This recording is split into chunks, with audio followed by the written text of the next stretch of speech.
Salut à tous, comment ça va? Ce matin, un nouvel épisode de débutant RC, ça doit être le 22 ou le 23. Et il n'y a pas grand chose sur la table parce que nous allons parler de mécanique des fluides. Quoi? Qu'est-ce que c'est? Faut un brevet de maîtrise? Non, pas du tout. Alors, ce qu'on utilise en RC pour les amortisseurs et les différentiels. D'accord? À quoi ça sert? Et les influences et quelques explications de base. Tout d'abord, il y a l'huile et il y a la graisse. Il y a de l'huile plus ou moins fluide, ou plus ou moins visqueuse, ou plus ou moins épaisse. Ça dépend du terme que tu emploies. Les trois sont justes. Ça peut être moins fluide, ça peut être plus fluide, ça peut être plus épais, moins épais, ça peut être plus visqueux, moins visqueux. Ici, on a par exemple de la 600 CST, donc c'est relativement fluide. Ici, on a de la 2 millions, elle va rester là où elle est, au fond du pot ou dans le couvercle. Un sacré moment avant de descendre. Mais elle descend quand même. Et on a les graisses. Et dans les graisses, il y a plusieurs choses à prendre en compte par rapport à ça. On va commencer par la graisse. Moi, principalement, j'utilise l'huile dans les diffs et dans les amortos. Dans les amortos, de toute façon, si, il y a certains cas où il y a de la graisse, mais c'est ce truc avec le clou dans le plastique. C'est une ancienne méthode de triche pour rendre un amortisseur Tamiya un peu plus ou moins hydraulique. Dans les graisses, il y a, tout comme dans les huiles, différents grades de dureté. Et attention, il y a un truc en plus. La graisse peut être collante ou non. Une graisse un peu plus fluide mais collante va rejoindre la réaction d'une huile un peu moins collante mais un peu moins fluide. D'accord?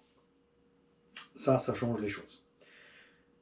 L'avantage, quand elle est collante, dans le différentiel, c'est qu'elle va rester plus facilement sur les pignons. Parce que la graisse, si tu mets trop fluide ou trop léger, qu'est-ce qui se passe dans ton différentiel? Ça tourne, donc ça se colle automatiquement dans les coins des parois. Alors, à l'intérieur même du diff, comme tu as les satellites et machin, quand tu en as 4 particulièrement, c'est pas grave, ça se colle sur les 4 de côté, ça revient dedans en mouvement. De toute façon, même sur un 2, ça fonctionne, et même à l'extérieur, puisque aucun de nous n'a mis de la graisse autour sur son diff, n'est allé rouler, n'est rentré, s'est retrouvé avec une couronne complètement sèche. D'accord? La couronne centrale, oui, parce qu'il n'y a pas de carter, ça fout le camp. Mais ce qui se passe dans ton carter fermé, c'est que tes huiles, avec les chocs et les machins, les bidules, ben, elle est reprojetée sur les pignons. C'est tout, je ne cherche pas plus loin. C'est pas la peine d'en mettre 3 tonnes, ça ne sert absolument à rien à part alourdir l'engin, faire siffler la transmission, c'est caca. Évidemment, le mieux serait un truc étanche où tu peux mettre de l'huile, de temps en temps faire une vidange et remettre de l'huile, mais c'est peut-être un peu poussé, surtout que tu vois ce qu'on fait niveau performance avec nos engins et que pourtant ça se passe super bien. Même à des entretiens une fois à l'année, ça s'en sort. Certaines marques, pas tous. Pas Coralie, Arma. Obitech non plus. Et. c'est pour rire. Et voilà, donc pour la graisse, on en est là. On va pas parler des différents types de graisse, graphite, téflon, lithium, machin, bidule. Ou peut-être juste brièvement. Alors c'est facile. La graisse téflon, eh bien, exactement, c'est comme ta casserole Tefal. Le téflon, c'est très glissant. Tu as la graisse cuivre, et le cuivre, c'est un métal relativement tendre. Donc tu te retrouves avec une pâte métallisée qui passe dans tes pignons, qui est plus tendre que le pignon. Résultat, ça amoindrit le son. C'est tendre, ça colle relativement bien, ça va bien. Et après, tu as la céramique qui est fait avec oui, tout à fait, de la poudre de porcelaine. Pour les mêmes raisons, c'est moins dur que le pignon. Tu as de la graphite, qui est aussi une poudre métallisée. Alors, le cuivré, c'est doré, la graphite, c'est grise. Et ma préférée, la téflon. Pourquoi je préfère la téflon? Parce que capacité en température géniale, et le téflon, ça se trouve généralement, tu trouves en tube, pas cher. Je suis pas un grand fan d'acheter des graisses spéciales RC dans des petits pots qui coûtent une fortune. Ici, on a 10 € pour cette graisse. C'est relativement cher parce que pour 10 € dans le commerce, c'est 1 kg. On est loin du kilo. Évidemment, si tu n'as qu'une voiture ou deux, tu as besoin du pot d'1 kg, tu n'y arriveras jamais à bout. Ça peut servir partout. Hein? Et c'est pour ça que j'aime bien la lithium, parce qu'elle est propre. Parce que les graisses à poudre de métal et autres, comme ça, souvent, sont sales ou collantes. Donc si tu les mets quelque part, tout se colle dedans, la poussière et tout, tu mets des traces partout. Et voilà. Donc moi, j'utilise la Téflon partout, je ne cherche pas à comprendre. Là où il faut de la graisse, Téflon. J'ai quelques tubes avec le temps qui sont restés là, parce que je fais différents essais, mais évidemment, il y a des graisses qui sont de meilleure qualité. Et des graisses vraiment... Ercevin utilise une graisse graphite en spray qui reste... Tu peux démonter ta couronne au bout de 20 packs, ta graisse est toujours là. Comme si c'était verni avec la graisse dessus, c'est génial. Mais c'est dégueulasse, c'est salissant, et finalement, est-ce que le résultat escompté est tellement mieux qu'avec une graisse bas de gamme pas chère? Pour moi, en loisir, non. Pour un compétiteur, certainement, il y aura une différence. Si tu mets de la graisse collante entre ton couple conique, donc ton pignon d'attaque et ta couronne, ou tes pignons de boîte, tu vas rendre la vie du moteur plus difficile. Ça, il faut le savoir. Plus ça colle, plus c'est pénible pour le moteur, accélérer machin bidule. Le surplus de consommation est minime. Tu le remarques quand c'est frais à la roue libre. Tu prends une voiture que tu as envie avec des graisses vraiment pas collantes, genre Téflon, lithium. Une voiture piste, là, hein, une Oba VT2, tu mets une pitchnette, elle roule 50 mètres. Tu vas mettre ça dedans, elle va avancer pas du tout. Tu vois.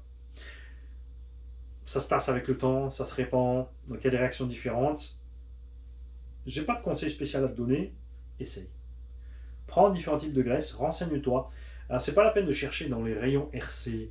Tu vas sur YouTube ou sur Google et tu te renseignes sur la graisse cuivrée, ses capacités, ses limites, son utilité générale, sur la lithium, la graphite, la téflon.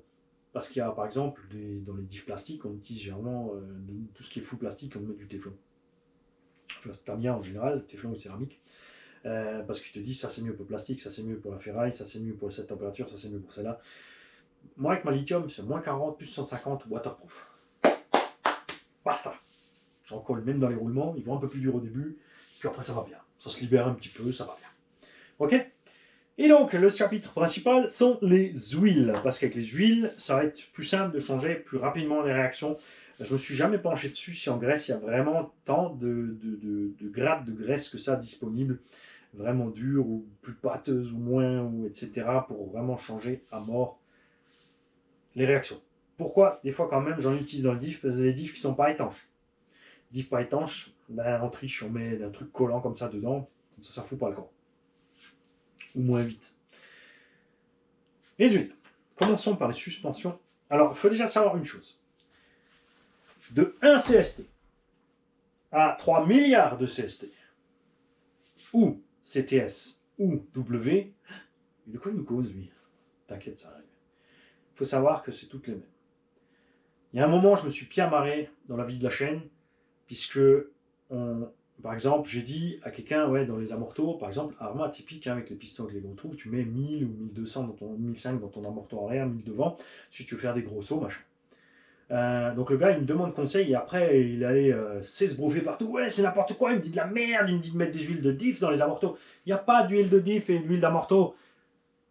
De 1 à 3 milliards, c'est juste des duretés différentes. Point barre. Dans les boutiques, c'est catalogué généralement de 100 à 1000 CST chez les amortos, ou 900. Et ensuite, à partir de 1000 jusqu'à plus, c'est catalogué dans les différentiels. Mais il y a des engins qui utilisent des huiles de 2-3000 CST, CTS ou W dans les amortos. Ça dépend de tes pistons, de la taille de la machine, du poids, etc. etc. Tu trouves de tout. Ok? Donc, pas de panique. Tout ce qu'il te faut, c'est la bonne dureté au bon endroit. Ok? Donc, pour les amortos, en général de 1 à 900, parce que les amortos, tu peux tricher, on en a parlé dans l'épisode sur les amortos, sur le nombre de trous dans le piston. Il y a des amortos aussi foireux, GPM et autres, chinoiseries, qui ont des pistons trop petits. Donc là-bas, tu es obligé de mettre de la 2000 parce que l'huile passe à côté du piston. Avec 2000, ça réagit comme un amorto bien fait en 200. C'est comme ça. Donc tu peux jongler sur tes pistons, donc généralement c'est pour ça que tu n'as pas besoin de 36 000 duretés différentes entre 100 et 900. Il y en a qui font des paliers de 50 carrément même. Est-ce que tu vas remarquer 50 CST de différence? Je sais pas trop. Moi pas. Les engins légers peut-être, sur les engins lourds, j'ai un doute. Franchement. Après je n'ai pas de feeling non plus. Hein. Donc, et pourquoi donc des fois on utilise quand même plus que 1000, je viens de te le dire, le piston trop petit, ou le fait que le constructeur a prévu un piston avec trop de trous, des trop gros trous, et tu n'as pas d'autres pistons disponibles. Donc là, tu vas être obligé, tu vas aller au plus simple. Tu vas pas te bricoler un piston. Tu peux boucher les trous d'un piston, ça faut savoir. Tu fais un petit trou, tu mets un BTR dedans, de M2, M3, n'importe quoi, la bonne taille, et tu peux boucher un trou de ton piston. Ça va aussi. L'avantage de ce système, c'est que c'est réversible. Si tu mets un petit BTR dans tes trous, tu as juste à enlever ton capuchon, sortir tes BTR, tu es plus fluide, si tu les remets, tu es plus serré. Et c'est un système réglable pratique pour ne ni toucher au piston ni à l'huile. Voilà. On utilise des huiles silicone en général. Il y a HPI encore dans le Baja qui utilise autre chose. La blague, c'est que ces huiles minérales qui sont utilisées là ont des plages de température. Donc elles sont plus ou moins fluides à froid ou à chaud. Et notamment au cas de ce qu'il y a ici à l'arrière, l'huile très fluide qu'il y a ici à l'arrière dans le Baja, en hiver pose problème, elle se fige, la suspension devient raide comme un pic. D'accord? Les huiles silicone qu'on utilise en général sont monogrades, c'est-à-dire qu'elles ont une grande plage d'utilisation de température, genre moins 20 à plus 100, où elles ne vont pas changer de réaction. Après, c'est vraiment que ça meule vraiment, tu sens que ta suspension devient un peu plus dure. Quand c'est vraiment chaud, en plein cagnard, tu sens que ça devient un peu plus fluide. Mais c'est quand même minime et c'est des plages relativement extrêmes.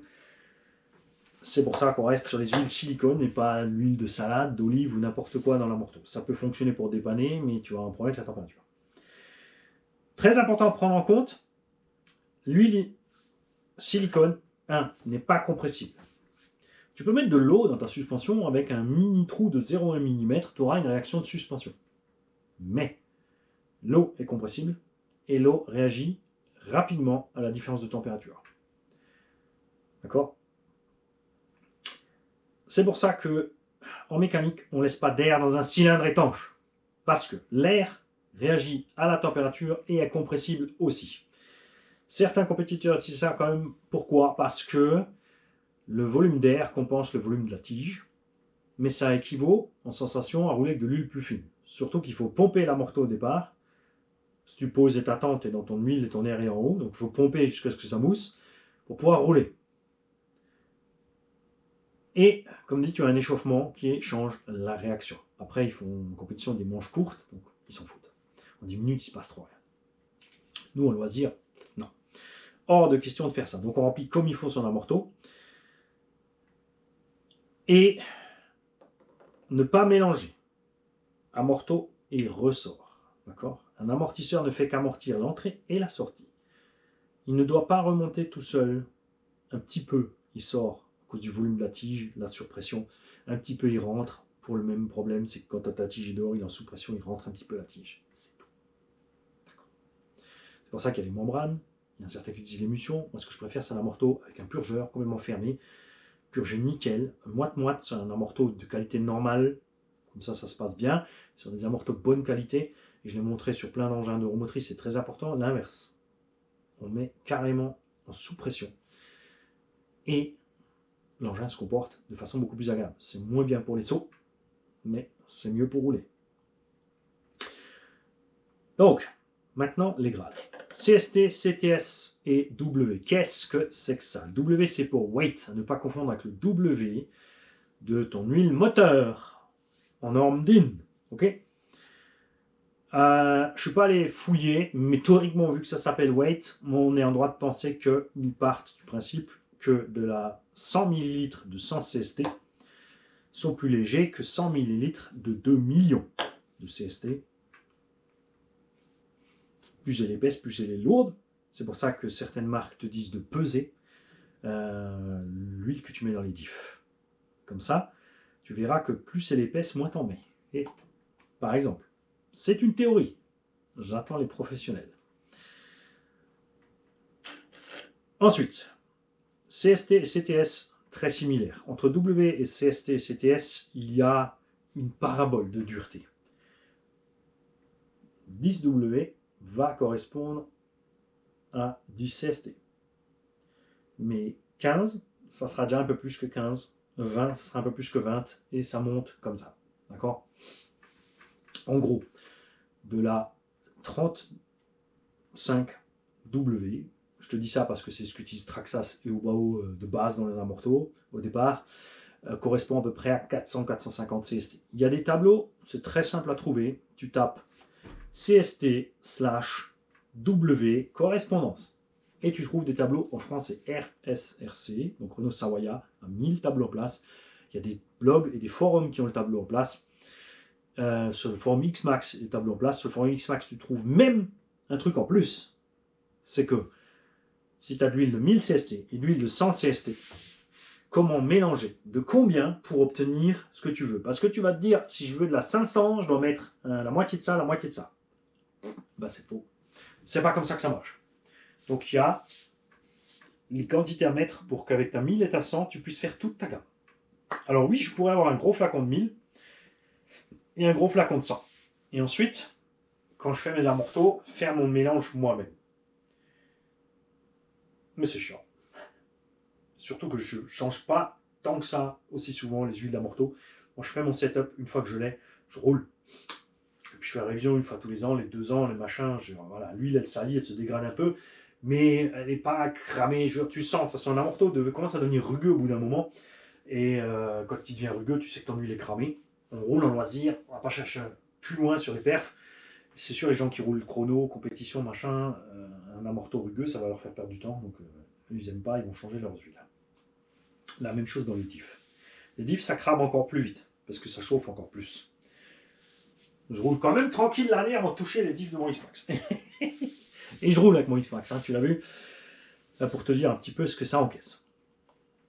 Je dirais que démonter à gogo et remonter à gogo tes diffs, tes amortos, tes machins, va poser plus de problèmes d'usure, d'entretien que l'usure provoquée elle-même par l'utilisation, ce pourquoi c'est fait, c'est-à-dire rouler et suspendre, que démonter et remonter. À mon avis, tu vas dégrader plus en faisant ça que si tu changer à gogo les huiles, c'est tu flingues ton matos. Plus vite que ce que tu le flingues si tu le laisses dedans et tu roules. Ensuite, pas oublier que dans le diff et dans les amortos, le piston, par exemple, dans l'amorto, frotte sur la paroi. Donc tu as une partie de l'alu, du plastique, de l'anodisation qui se retrouve dans l'huile, qui change ses caractéristiques, qui la rend rêche et sale. Tu as un peu d'huile qui sort quand même par les joints toriques et un peu de saleté qui rentre quand même par les joints toriques. Et donc c'est pour ça que ton huile devient dégueulasse. Dans les diffs, c'est pire puisqu'il y a plus d'efforts dedans, plus de rotation. Il y a souvent aussi les matériaux utilisés. Dans les diffs, on a souvent des aciers frités, donc ils se dégradent un peu plus vite que des trucs en acier plat. CST. C'est une norme qui a été faite très simple. Je ne sais plus si c'est qu'une bulle ou une bille. Je crois que c'est une bille d'un certain poids calibré que tu mets dans ton huile et dans la 100 CST, elle descend comme ça. Dans la 10 000, elle descend comme ça. Dans la 1 million, elle descend comme ça. Dans la 20 millions Traxas, qui est de la 20 millions W d'ailleurs, donc 30 millions de CST, quelque chose comme ça, 35 millions. Il faudra mettre une caméra et un timelapse pour voir que ça bouge. Peu importe l'épaisseur, les huiles silicone sont grasses. Elles lubrifient. Ça, c'est très important. Parce que certains ont dit qu'il suffit de mettre des bouchons auriculaires en silicone dans le diff, ça revient même que la 20 millions. Non, ça revient pas au même, parce que zéro graissage. Ah oui, mais tu peux y mettre de la graisse et de l'huile avec. Bah, tu vas voir la gueule de tes bouchons après. Globiboulga catastrophique, réaction étrange dans le différentiel des morceaux, des pas morceaux. Caca, laisse tomber, prends la 20 millions de Traxas.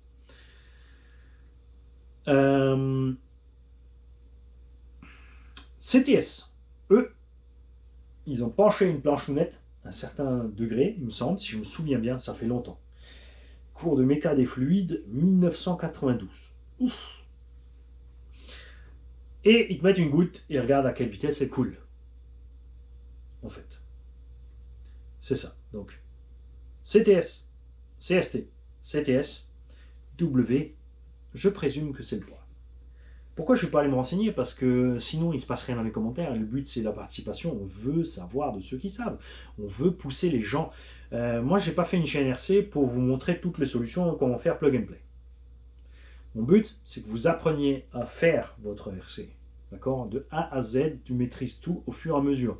D'abord dans un level débutant, parce que si on va tout de suite dans des mots complexes et des trucs et des tests poussés, on va perdre tout le monde. D'accord? Tu fais des trucs pour experts, ça veut dire que les pas experts vont avoir du mal à comprendre, les experts vont soit être d'accord avec toi, soit te contredire, parce qu'ils ont une autre expertise. Donc finalement, on ne progresse pas grand-chose. C'est pour ça qu'on reste sur des termes simples et des trucs simples. Pour les marques et la qualité, perso, rien à foutre. Je prends ce qui vient. Alors maintenant, bien sûr, depuis que j'ai découvert Action Modélisme et les huiles d'arc, je prends tout chez Action Modélisme. J'ai encore des flacons à finir, tu vois. J'ai encore de l'Ultimate. J'ai utilisé longtemps de l'Ultimate. J'ai la Tornado aussi, donc ça c'est rebadgé. C'était T2M qui fait ça, hein, parce que c'était pratique pour la 1 million de la 2 millions. Voilà. À toi de trouver la marque qui te plaît. Moi, ce qui m'attire, c'est le prix. Quand tu as un flacon à 8 euros, un flacon à 5, je vais prendre celui à 5. Parce que ce reste du consommable. Donc les frais fixes sur les consommables, c'est des grosses dépenses à la fin. Pneumatiques, les huiles, les graissages, tu vois, batterie, machin, tout ce qui se bouffe. Donc là, surtout que, alors sur un roulement, bien évidemment, à 2 euros, un roulement à 10, il y aura une énorme différence de qualité et de durabilité qui va faire que celui à 10 va tomber pas en panne quand l'autre il va bloquer et te fraiser ton porte-fusée ou ta chape ou ton corps de diff. Résultat, gros dégâts, panne, alors que de l'autre sens, non. Donc là, ça joue sur la qualité. Mais les huiles, il n'y a pas vraiment un tellement gros étalage. Et honnêtement, je crois qu'il y a 1 ou 2 fabriques uniquement qui font ces trucs-là. Et ensuite, chacun se sert et rebadge. C'est tout. Il y a des tableaux que j'ai vus qui me paraissent étranges. Comme on parlait tout à l'heure, WCST, CTS. C'est pour ça que je vous dis, allez voir celui sur le site à Renault Savoia, parce que je suis en accord avec ce qu'il a fait comme tableau.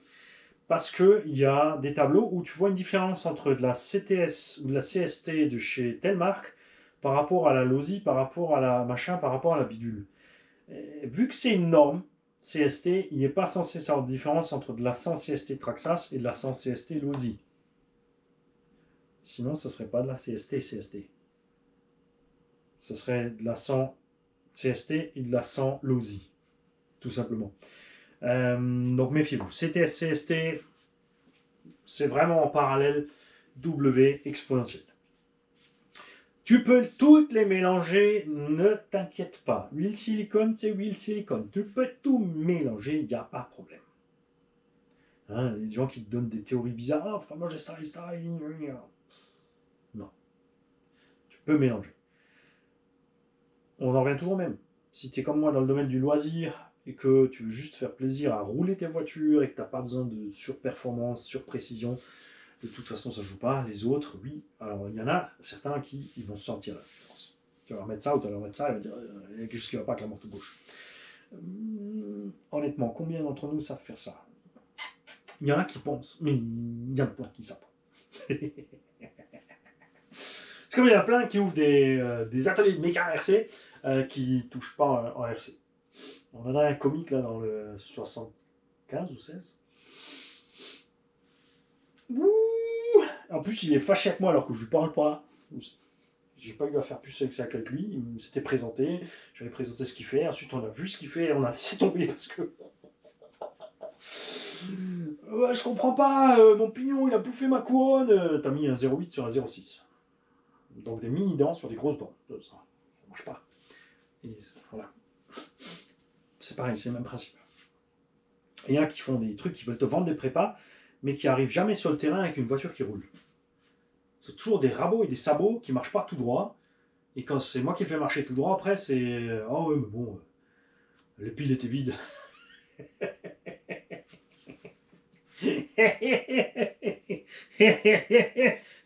Avant que je vous fasse la pub, il va falloir quand même un peu montrer ce que vous savez faire, ceux qui veulent faire des RC garage. Bien sûr, vous faites ce que vous voulez, mais je veux dire, si vous voulez que je vous aide, il faut qu'on ait un résultat. Quand même, les enfants. D'accord? Donc, tous ceux qui savent plus sur le CTS, vous en parlez. Ceux qui savent plus sur le CST, vous en parlez. Ceux qui savent plus sur le W, vous en parlez. Ceux qui savent plus sur les graisses, vous en parlez. Ceux qui savent la différence entre les mélanges de graisses, cuivre, téflon, lithium, graphite, lithium. Il y en a sûrement plein d'autres encore. Bouge pas. Bouge pas, bouge pas, bouge pas. La graisse marine, en fait, c'est connement de la silicone. De la lithium, étanche. Céramique. céramique, graphite. Après, généralement, les céramiques sont grises ou blanches. Les graphites sont noirs. Comme dit les cuivrés, ben, à cause du cuivre, c'est plus doré. Et ça, c'est quoi? Super Diff Grease, on ne sait pas ce qu'il y a dedans. Tu vois, il y a des petits pots comme ça pour les modélistes, mais c'est jouer la dinette, tu vois. Je comprends, parce qu'il y a certains qui m'ont dit, ouais, mais machin, je vais vous expliquer quelque chose. Quand tu viens comme moi de la mécanique réelle, que ce soit poids lourd, industriel, automobile, mobilette, même vélo, tu travailles sur la mécanique plus grande, plus consistante, avec des autres quantités, des autres coupes de serrage. Donc quand tu te retrouves avec ta mini voiture, tu joues à la dinette. C'est pas mon trip de jouer à la dinette. Il faut juste que ça fonctionne pour que je puisse m'éclater à rouler. Il y en a par contre qui sont pas mécanos du tout. Ils travaillent dans un bureau où ils font autre chose, et c'est leur trip la mécanique, évidemment, et commencer à acheter une voiture pour la démonter en pièces, démonter une boîte auto ZD Racing, ZD Racing ZF, et un V8 en pièces, et ensuite tout remonter, ils sont perdus, ça va coûter très cher, ça va casser. Donc ils prennent des mini-machines et ils s'éclatent sur les mini-machines. C'est le truc des scaleux aussi d'ailleurs, avec les mini-crics, les mini-machins, les mini-chandelles. Mais tout ça, c'est quoi? Pour moi, c'est jouer à la poupée. J'ai passé l'âge de jouer à la poupée. Moi, je veux rouler des bagnoles qui roulent entre 80 et 100 km/h. Je veux les expédier sur un terrain et advienne que pourra, rétablir l'assiette quoi qu'il arrive et garder l'engin sur les roues. C'est ça mon trip. C'est pour ça que je m'ennuie vite sur circuit. C'est un circuit donné, tu as des trucs donnés. Quand c'est un vrai circuit en terre avec des bosses, ça va. Après, circuit moquette, circuit béton, ça commence à devenir bien plus vite chiant.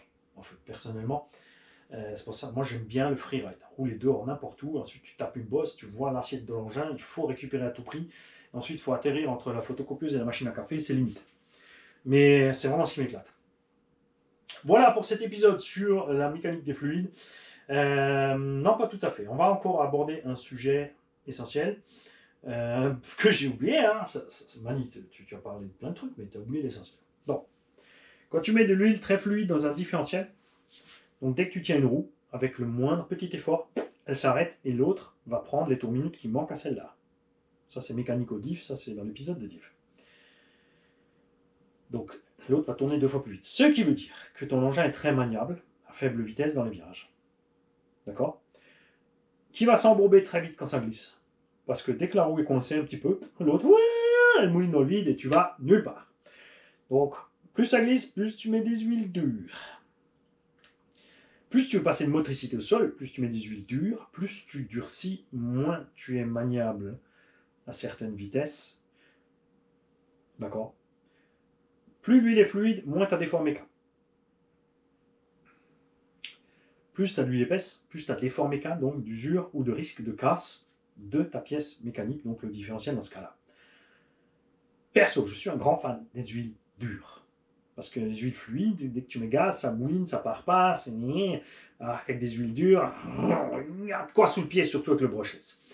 Il y a de quoi sous le pied, surtout avec le brushless, on peut vraiment, dans une plage, on peut jongler de 0 à 60 000 tours, c'est démentiel. C'est ce qui m'éclate. C'est à toi de trouver les aises. Je n'ai jamais dit qu'il fallait absolument de l'huile comme ci au milieu, de l'huile comme ça au début, de l'huile comme ça derrière. D'accord? Il y en a qui se sont fait ce film, tout d'un coup, ils disent il y en a qui croient tout ce que Mani dit, et Mani il a tort. Mais sauf que Mani n'a jamais dit il faut, donc Mani ne peut jamais avoir tort. Il est beau, fier, fort, intelligent et surtout modeste. N'importe quoi. Bref, donc, c'est à toi de trouver ton bonheur. Dans quel diff tu mets quoi? Ça, c'est dans l'épisode des diffs. Sur les réactions, on fera un truc différent. On fera un épisode à part sur ça. Pour le cas d'un neuromotrice, d'un 4x4 sans diff central avec diff central. On fera un épisode à part pour expliquer ce qu'il faut faire pour amener plus de puissance devant, derrière, la réaction plus comme ci, plus comme ça. C'est juste que tu as une idée des réactions et après c'est à toi de trouver, parce que chaque machine déjà réagit différemment par sa construction. Il y en a qui seront plus incisifs sur le train avant, d'autres sur le train arrière, donc tu pourras jongler avec les huiles ou justement tu vois, tu veux pas ça, tu veux de l'autre sens, tu pourras aussi ramener même cette machine qui ne marche pas comme tu veux, plus proche de ce que tu préfères. Tout simplement. Donc c'est pas la peine de faire des vidéos et de dire Mani, il a tort. Faut tout écouter de la vidéo. Et surtout quand tu es une petite chaîne et que tu veux devenir grand, si tu craches sur les autres, les gens ils vont te prendre comment? Pas au sérieux. Ils vont dire pourquoi il attaque tout le monde, c'est quoi son problème? Tu vois, tu passes pas au sérieux. Ah, évidemment, les haters, tu vas les attirer. Hein. Ah ouais, qui est pas d'accord avec lui. Laissez-les de côté, ceux-là. Enfin, non. Non. Moi, je peux pas m'empêcher d'aller les allumer. C'est trop bon. C'est juste trop bon.